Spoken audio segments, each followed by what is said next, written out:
अच्छी तरह वाकिफ है कि हमारा मुल्क हिंदुस्तान, जिसको दुनिया ने सोने की चिड़िया का लक़ब दिया, और हमारे मुल्क में पूरी दुनिया में अपनी ऐसी पहचान बनाई कि बरतानिया जैसे तरक्की याफ्ता मुल्क ने इसकी तरफ ललचाई नजरों से देखा और उसको लूटने के लिए समुद्र पार करके यहाँ चले गए। हमारे मुल्क को सोने की चिड़िया कहे जाने के लिए इससे बड़ी दलील और क्या हो सकती है कि ये एक ऐसी सच्चाई और हकीकत है कि जिस पर हिंदुस्तान की धरती लगातार प्रसव व नाश करती है। लेकिन कुछ अपनों की सादगी और गफलत ऐसी की हम से हमारे मुल्क को लूटने की ऐसी खूबसूरत तदबीर अख्तियार की जहां तक किसी का बयान नहीं जा सकता, और उन्होंने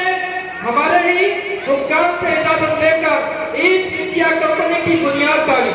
और उसकी आड़ में उन्होंने मुल्क में अपने कदम मजबूत कर लिए। और हम इस साल के मिज़दार ठहरे, लम्हों ने फतह की थी, लम्हों ने फतह की थी, सदियों ने सफा पाई। आखिरकार इस गलती का खामियाजा हमें ये भुगतना पड़ा कि हम अपने ही वतन में भी रहकर बेवतन हो गए और तकरीबन 100 साल की गुलामी की इस लानत में गिरफ्तार होने के बाद हमारे बुजुर्गों और महापुरुषों ने बाकायदा 1857 में इस मक्कार और विदेशी कौम के खिलाफ आवाज उठाई और अपने देश को आजाद कराने के लिए इस धरती को अपने खून से सींचा और हमारे लिए ऐसी अजीम कुर्बानी पेश की कि हम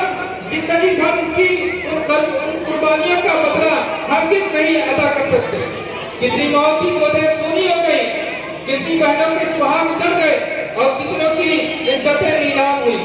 आखिर हमारे पूर्वज और बुजुर्गों का खून हमारी माओ और बहनों की कुर्बानियां रंग लाई और एक लंबी लड़ाई लड़ने के बाद 15 अगस्त 1947 ईस्वी को आजादी का सूरज तुलू हुआ और हिंदुस्तानी आवाम ने आजादी की दिशा में सांस ली।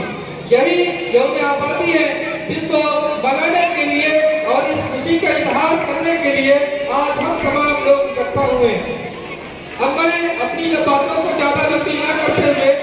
एक शायर बोलकर अपनी बातों को पूरा करता हूँ। कुर्बान दिलो जा इस खाक वतन पर, कुर्बान दिलो जा इस खाक वतन पर, हम दौलत व शोहरत के तलबगार नहीं हैं। तुम देख लो आजादी की तारीख उठाकर, तुम देख लो आजादी की तारीख